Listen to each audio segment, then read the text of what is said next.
मस्तों का झूमना भी बंदगी से कम नहीं और मरना किसी की याद में जिंदगी से कम नहीं।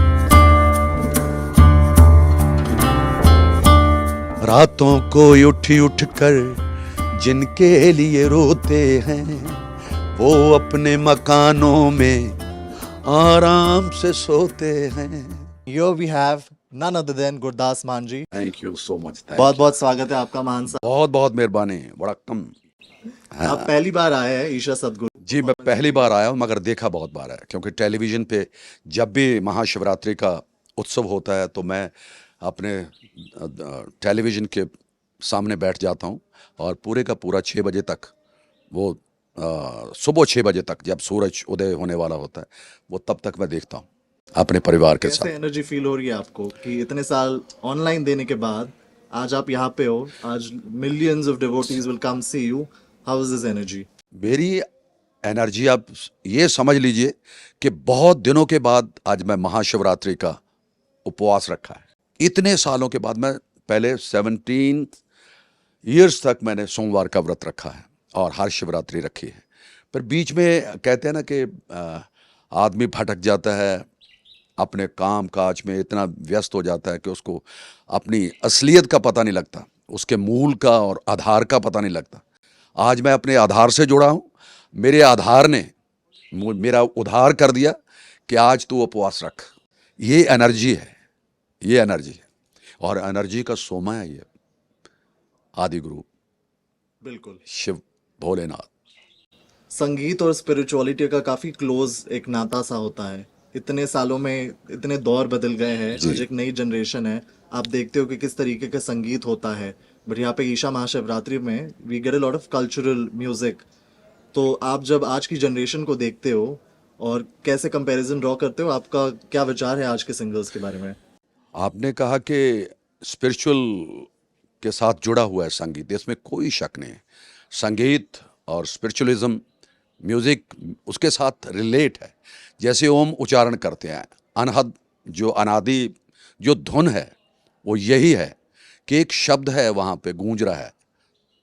जब भी कोई बादल अपनी लाओ जलाल में आता है, मतलब जब अपनी गर्जना करता है तो एक पता लगता है कि यार ये कैसा है, ये कैसा माहौल हो जाता है उस वक्त, ऐसी गर्जना है।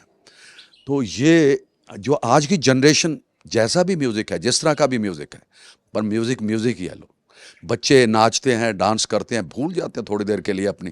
और इन आज के बच्चों को बहुत सारी मुश्किलात में, बहुत सारी मुश्किल स्टडी में, बहुत सारे कंपटीशंस में मतलब उनकी ज़िंदगी अस्त व्यस्त हो रही है। बहुत ज़्यादा डिप्रेशन और टेंशन्स हैं उनके ऊपर। तो थोड़ी देर के लिए अगर संगीत में वो खो जाते हैं, उसको आनंद ले लेते हैं, चाहे किसी तरह का भी म्यूज़िक है।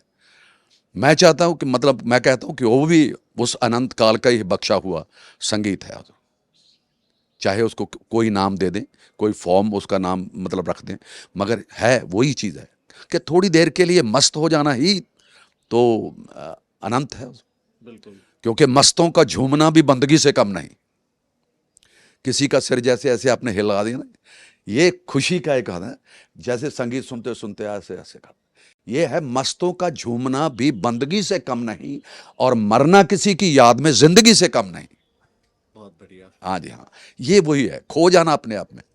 बिल्कुल, संगीत से इतने सालों की साधना आपकी रही है, आपने बहुत तरीकों से गाया है जी।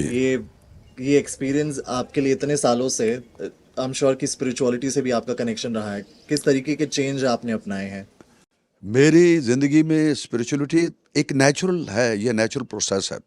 ये किसी को ऐसे नहीं अचानक मिल जाती, ये उसकी कृपा से ही नसीब होती है। पहले होती है तभी जाके जागृत होती है। जागृत करने वाला मुर्शिद चाहिए, गुरु चाहिए, सदगुरु चाहिए।